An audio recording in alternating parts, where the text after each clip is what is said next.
배움을 즐기는 청취자님 환영합니다. 네, 반갑습니다. 매일같이 막 쏟아지는 정보의 홍수 속에서 정말 가치 있는 지식의 조각들만 딱 골라내서 연결해드리는 오늘 준비된 방대한 자료들을 관통하는 심층 분석 시간에 오신 것을 환영합니다. 네, 오늘 다룰 내용이 정말 엄청나죠? 그렇죠. 저는 청취자님과 함께 이 복잡한 자료들을 하나하나 해체해볼 호스트고요. 오늘 우리가 다룰 핵심 자료는 방금 전 발행된 아주 따끈따끈한 리포트입니다. 바로 2026년 3월 5일 아침 글로벌 시황 브리핑입니다. 네, 아주 중요한 타이밍에 나온 자료네요. 그러니까요. 오늘의 미션은 아주 명확합니다. 어제 하루 그 전 세계 금융시장을 그야말로 뒤흔들어 놓은 극단적인 양극화 현상이 있었잖아요. 네, 진짜 극과 극이었죠. 한쪽에서는 막 비명 소리가 들리는데 다른 한쪽에서는 조용히 축포를 터트리는 이 기이한 디커플링 현상, 그 진짜 이유를 파악하는 겁니다. 맞습니다. 그리고 당장 오늘부터 청취자님의 일상이나 투자, 비즈니스에 적용할 수 있는 통찰을 뽑아내는 것이 오늘 저희의 목표입니다. 네, 아주 흥미로운 시간이 될 것 같습니다. 진짜 흥미로운 부분은 바로 여기거든요. 어제 한국 시장 흐름 다들 보셨나요? 코스피가 장중 무려 12%가 빠지고 코스닥이 14%나 폭락을 하면서 네, 서킷 브레이커가 발동됐죠. 진짜 2008년 이후 최악의 공포라는 말이 돌았어요. 엄청난 패닉이었습니다. 그런데 그 시선을 지구 반대편으로 딱 돌려보면 미국 나스닥은 1.29% 상승을 하면서 너무나도 평온하게 랠리를 이어갔단 말이죠. 대체 하루 동안 지구상에서 무슨 일이 벌어진 걸까요? 어제 시장은 그야말로 거대한 스트레스 테스트 현장 같았습니다. 여기서 우리가 주목해야 할 매력적인 포인트는 이 어제 벌어진 기이한 현상이 단순히 숫자 몇 개가 오르고 내린 그런 1차원적인 문제가 아니라는 점입니다. 숫자 이면에 뭔가가 있다는 거군요. 네, 지금 우리는 중동 지역의 그 물리적인 전쟁 위기, 그리고 원유를 무기로 삼은 이른바 에너지 인질 작전, 거기에 기술주로 끝없이 빨려 들어가는 자본의 쏠림 현상이 막 복잡하게 얽혀서 만들어낸 거대한 체스판을 보고 있는 겁니다. 거대한 체스판이요?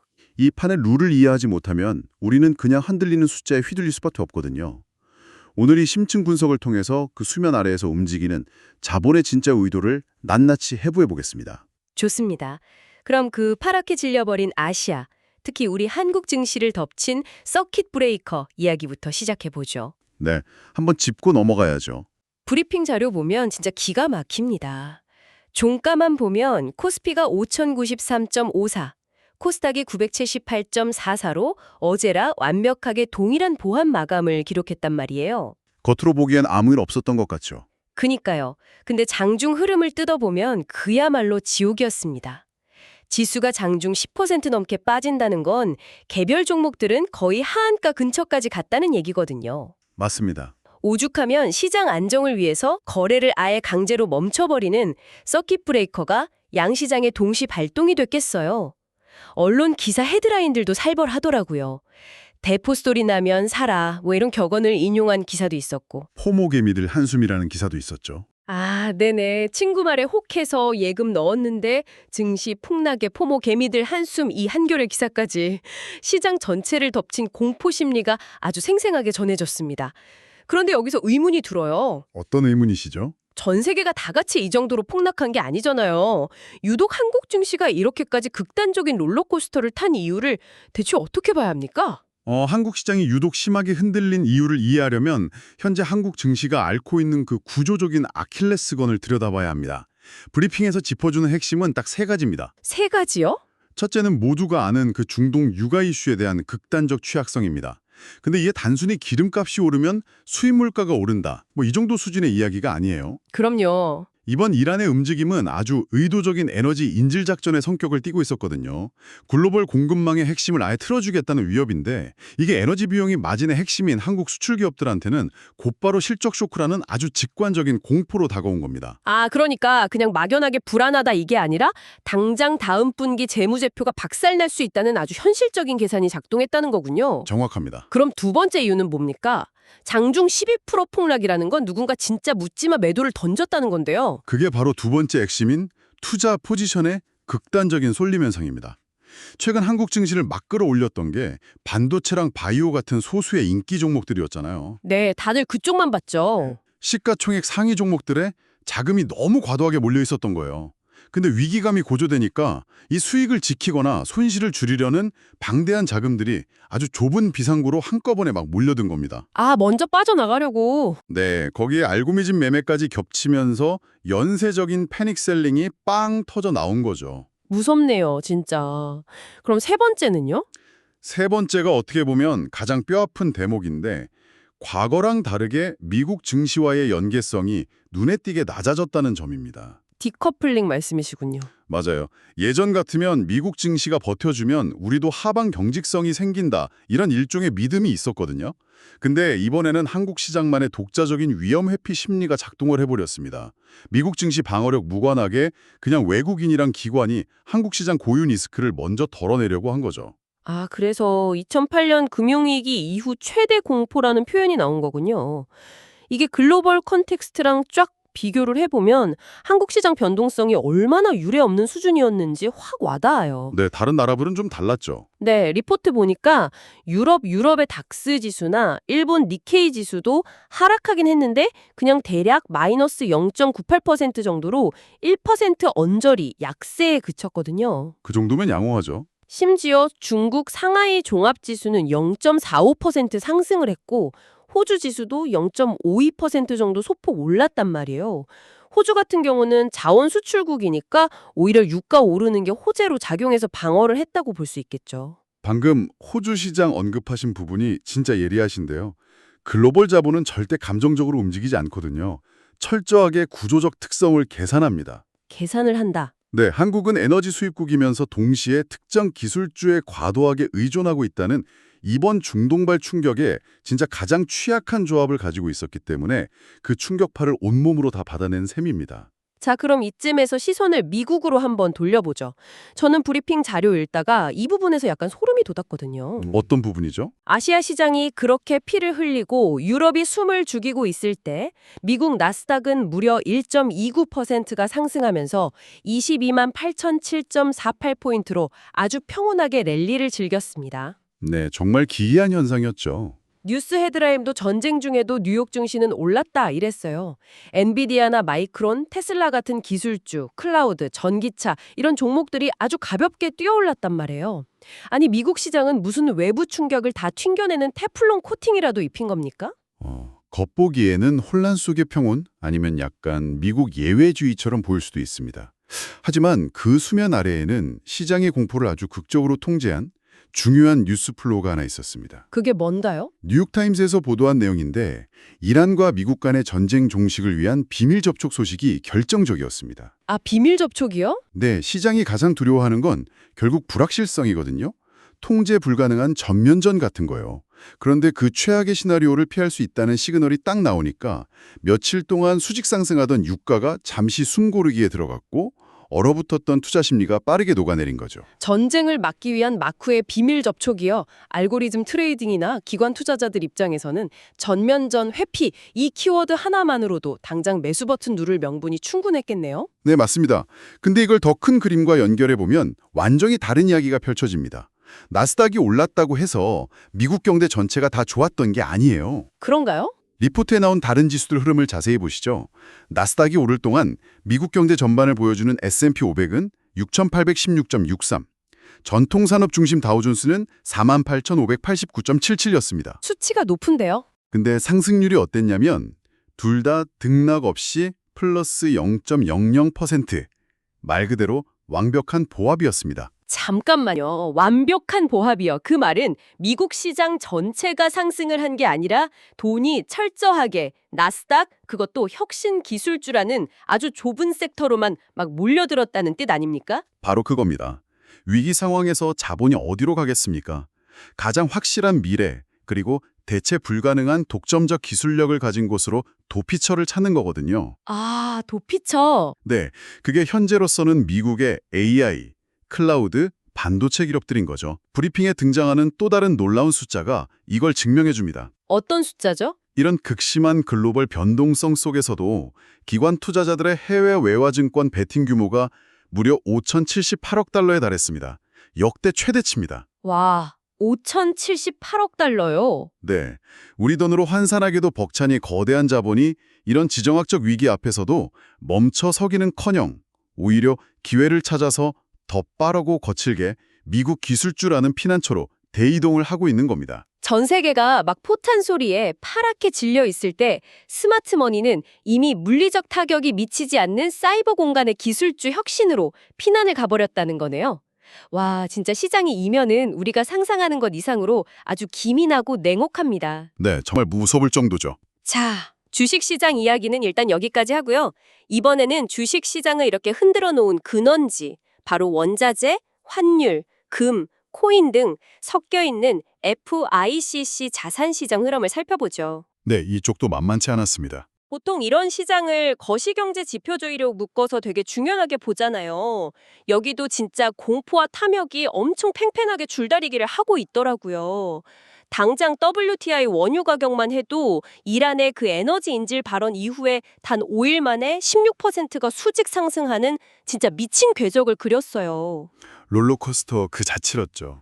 지금은 그 비밀 접촉 보도 덕분에 64.89달러, 어제보다 한 2.62달러 정도 오른 선에서 잠시 숨을 고르고 있긴 한데 여전히 언제 터질지 모르는 화약고 같습니다. 유가가 잠시 멈췄다고 해서 시장이 안심하고 있는 건 절대 아닙니다. 자산시장 지표들을 하나씩 뜯어보면 현재 시장 참여자들이 얼마나 모순적이고 극단적인 심리 상태에 놓여 있는지 읽을 수가 있거든요. 어떤 지표들이 그런가요? 가장 먼저 눈에 띄는 건 극한의 안전선호 현상입니다. 이 안전의 피난처 역할을 하는 금이랑 달러를 봐야 하는데요. 전쟁 위협이 막 고조되니까 대표적인 안전자산인 금값이 18달러 상승해서 13,000달러 선을 기록했습니다. 와, 금값이 네, 지금 5,200달러 시험대를 향해서 가고 있다는 아주 강력한 안전자산 선호 현상이 브리핑에 담겨 있습니다.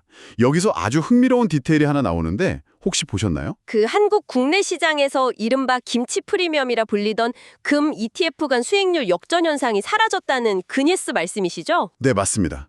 그 부분 저도 읽으면서 궁금했어요. 평소에는 국내 투자자들 쏠림 현상 때문에 국내 금 ETF 가격이 글로벌 시세보다 약간 뭐랄까 왜곡되는 현상이 종종 있었는데 그게 소멸됐다는 건 어떤 의미로 해석을 해야 합니까? 이게 진정한 패닉 혹은 진정한 위기가 딱 닥치면 로컬 시장의 자잘한 프리미엄이나 왜곡 같은 건 글로벌 스탠다드의 거대한 파도에 다 휩쓸려서 평탄화된다는 뜻입니다. 맞상 밀어버리는군요. 네, 지금 전 세계 스마트머니가 동일한 방향, 즉 극단적인 안전자산 확보를 향해서 움직이고 있기 때문에 한국 시장의 금 가격도 철저하게 글로벌 시세에 완벽히 동기화돼서 움직이고 있다는 명백한 증거죠. 과연 진짜 위기 앞에서는 김치 프리미엄 같은 잔물결이 다 의미가 없어진다는 거네요.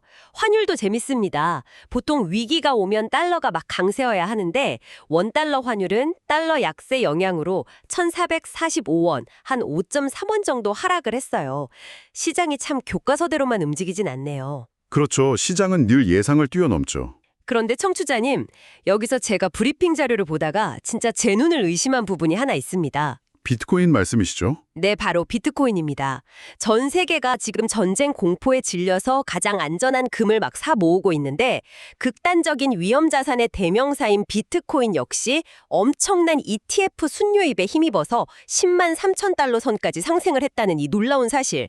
하루 만에 1240달러나 올랐어요. 네, 정말 기이한 동행이죠. 아니 공포에 질려서 금을 사면서 동시에 그 초위험 자산인 비트코인을 끌어올리는 이 위험 자산의 역설을 대체 어떻게 이해해야 합니까? 혹시 투자자들이 바지 내려갈까 봐 벨트도 매고 멜빵도 동시에 차고 있는 겁니까 지금? 하하, 벨트와 멜빵이라는 비유가 아주 절묘하네요. 말씀하신 대로 지금 시장은 교과서적인 이분법으로는 절대 설명이 안 됩니다. 금과 비트코인이 동시에 오르는 이 현상은 투자자들 머릿속에 두 가지 상반된 시나리오가 팽팽하게 맞서고 있다는 걸 보여주는 거거든요. 어떤 시나리오들인가요? 첫 번째는 직관적인 공포입니다. 중동 전쟁이 통제불능으로 치달아서 실물 경제가 무너지면 종이화폐는 휴디 조각이 될 테니까 가장 전통적이고 확실한 안전의 피난처인 금을 쥐고 있자 이거죠. 거시적 공포에 대한 아주 전통적인 방어막이네요. 그럼 비트코인은요? 비트코인의 상승을 이끄는 건 두 번째 시나리오, 즉 유동성에 대한 베팅입니다. 유동성이요? 네, 시장은 이렇게 계산을 하는 겁니다. 만약 전쟁 위기로 글로벌 경제가 크게 흔들린다면 결국 미국 연준을 비롯해서 각국 중앙은행은 시장 붕괴를 막기 위해 금리를 낮추고 돈을 다시 풀 수밖에 없을 것이다. 아, 돈을 풀 거다. 네, 바로 이 유동성이 팽창할 거라는 미래에 돈을 걸고 있는 겁니다. 비트코인 ETF로 쏟아져 들어오는 이 자금들은 실물 경제 펀더멘털보다는 결국 시스템을 살리기 위해 주입될 거대한 유동성의 파도를 가장 먼저 타기 위해서 준비하는 자본이라고 볼 수 있습니다. 진짜 똑똑하네요. 네, 극한의 공포를 방어할 방패로서의 금, 그리고 유동성 장세를 싹쓸이할 그물로서의 비트코인, 이 두 가지를 동시에 움켜쥐고 있는 게 현재 글로벌 자본의 복합적인 심리자 생존 전략인 겁니다. 와, 전쟁이 나면 돈을 풀 수밖에 없다는 그 냉혹한 역발상에 베팅하는 자본의 흐름이라니 진짜 소름이 돋을 정도네요. 네, 시장은 생각보다 훨씬 더 빠르고 영리하죠. 자, 청취자님, 지금까지 우리는 어제 하루 동안 글로벌 금융시장이라는 거대한 체스판에서 어떤 말들이 어떻게 움직였는지 샅샅이 살펴봤습니다. 그렇다면 이제 가장 중요한 질문을 던질 차례죠? 실전 적용이 중요하죠. 네, 그래서 이게 다 무슨 의미일까요? 이 모든 정보가 청취자의 일상이나 투자, 비즈니스 판단에 대체 어떤 영향을 미치는지 연결을 해보겠습니다.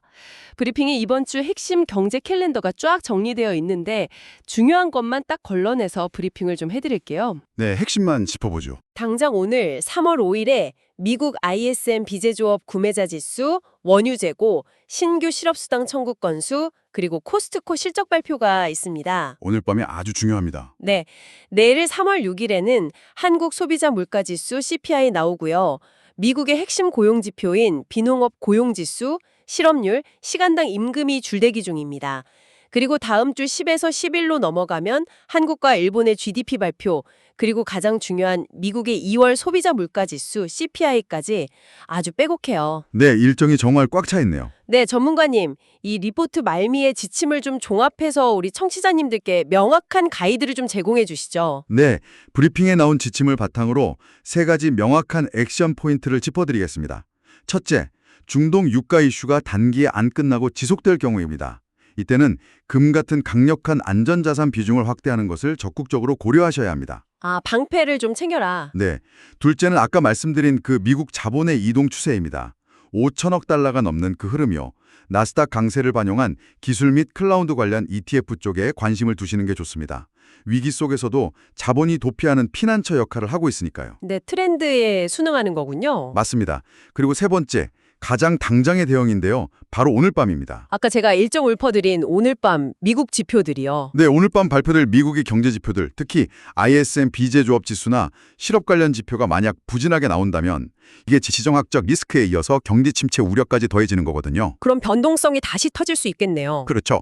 간신히 진정된 변동성이 다시 촉발될 수 있으니까 무리한 베팅보다는 현금 비중 확대를 염두에 두고 시장을 관망하시는 게 좋습니다. 오늘 밤 경제 지표가 흔들리면 억눌렸던 공포가 다시 터져 나올 수 있으니 일단 현금을 쥐고 안전거리를 확보하라는 아주 명확한 실전 가이드네요. 네, 방어적인 패도가 필수적입니다. 자, 배움을 즐기는 청취자님, 어느새 오늘 준비한 자료를 바닥까지 싹싹 긁어먹었습니다. 시간이 참 빠르네요. 오늘 다룬 내용을 짧고 경쾌하게 요약을 좀 해볼까요? 대포 소리에 파랗게 질린 아시아 증시, 그리고 유가 급등과 금의 상승, 그 와중에도 홀로 빛나는 나스닥 기술주의 기이한 디커플링 현상까지 시장의 다양한 층위를 되짚어봤습니다. 네, 자본의 거대한 대이동을 목격했죠. 결국 자본은 물리적 공포를 피해서 안전자산으로 향하면서도 동시에 혁신 기술이라는 확실한 미래를 향해서 멈추지 않고 움직인다는 게 오늘 분석의 핵심이었습니다. 맞습니다. 오늘 이 방대한 자료들을 쫙 관통하면서 저는 브리핑에는 적혀있지 않지만 우리가 반드시 짚고 넘어가야 할 매우 중요한 화두 하나가 떠올랐습니다. 오, 어떤 화두인가요? 이는 매우 중요한 질문을 던지는데요. 전통적인 교과서에서는 중동의 전쟁 위기가 터지고 유가가 급등하면 전 세계 금융시장이 다 함께 공포에 빠진다고 가르칩니다. 그렇죠. 다들 피하기 바쁘죠. 하지만 우리가 어제 목격한 것은 지구 한편의 그 치명적인 물리적 위협조차도 미국의 특정 기술 혁신, 그러니까 AI나 클라우드 등을 향한 거대한 자본의 흐름은 막지 못했다는 것입니다. 5천억 달러가 넘어갔으니까요. 과연 우리는 이 전통적인 안전과 위험의 공식이 완전히 무너지고 지정학적 국경이나 실물 경제와 완전히 분리된 기술주만의 별세계가 지배하는 새로운 금융 패러다임에 진입한 것일까요? 와, 기술주만의 별세계. 정말 머리를 한 대 맞은 것 같은 통찰이네요. 대포가 날아다니는 이 현실 세계의 공포를 뒤로 하고 스마트머니는 이미 물리적 한계를 초월한 공간으로 넘어가 버린 걸 수도 있겠습니다. 청취자님 오늘 출퇴근길이나 잠자리에 드시기 전에 이 묵직한 화두를 꼭 스스로 한번 곱씹어 보시기 바랍니다. 네, 아주 깊이 생각해 볼 만한 주제입니다. 세상의 룰이 어떻게 바뀌고 있는지, 그리고 나의 시각은 그 변화를 잘 따라가고 있는지 말이죠. 오늘 준비한 심층 분석 시간은 여기까지입니다. 넘쳐나는 정보 속에서 청취자님이 길을 잃지 않도록 다음 시간에도 가장 날카롭고 놀라운 통찰들을 꽉꽉 채워서 다시 찾아오겠습니다. 오늘 하루도 배움과 함께 에너지 넘치는 시간 보내시길 바랍니다.